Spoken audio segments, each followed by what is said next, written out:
yeah, you can just look at this as like laws, right? For example, right? And like laws are good. Like morals are good. Like let's just make that clear right here, right now. Okay, like they're here to I don't want some dude walking into my room in the middle of the night. You know, like that's cool. They're here to establish a baseline of behaviors. Yeah, we're just trying to make you acknowledge the beyond, right? You acknowledge what's true beyond like what you see and are used to, right? And so that's pretty much what this whole entire podcast is about, right? And it's like, don't get me wrong, we don't know everything. We say this all the time. We're not perfect. We make mistakes, and I'm sure some philosopher could watch a single 15-second clip and dispute everything we say, right?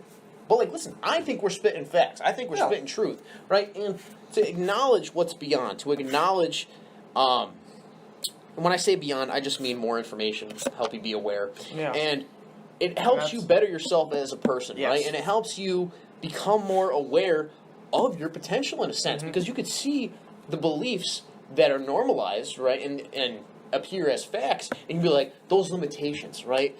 Oh, yeah, right? Like, so let's just say you have, like, this belief, this deeply rooted belief about yourself that you are incapable of doing something, right? That, like, maybe your parents told you, your friends told you in high school, and like, let's just say you bring it up, like, say I want to become, like, I don't fucking know. An actor. Like an actor or some shit, like, right? Like, and you've always had, like, you're like, oh, I wanted to join theater in high school, but I didn't want to because, you know, I would have been seen as lame.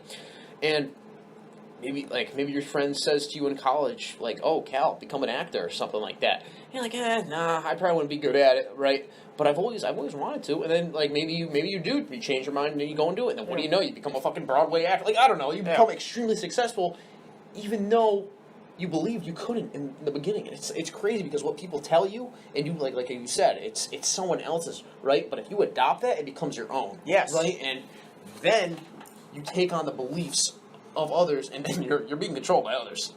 Hypothetically. But that's the thing. You bring it back to making somebody your own.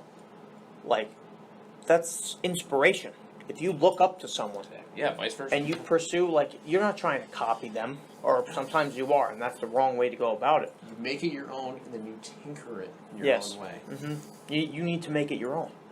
You can't just take somebody else's life, or like their ideas. Yeah. Just anything. You need to be original, and being original, that's a big part of being, you know, the best you can be, is being you. And facts. You're like, everybody's unique, and they do pander a little bit with that. It's like, what makes you different? And it's just like, no, you need to be fucking you.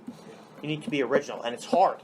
It's hard when society pushes us into the fucking groupthink, you know. And like, you gotta walk the untraveled road. I'd rather walk in the wrong direction.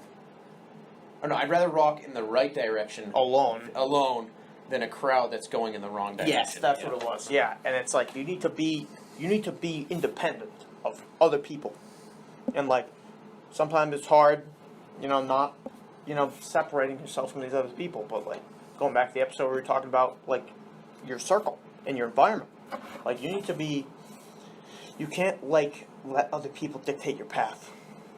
You just can't let it happen. If you want to be the best you can be, it's just you. Yeah, other people can help you along the way, but you have to allow them to, and you need to assess what people are trying to give and what others are trying to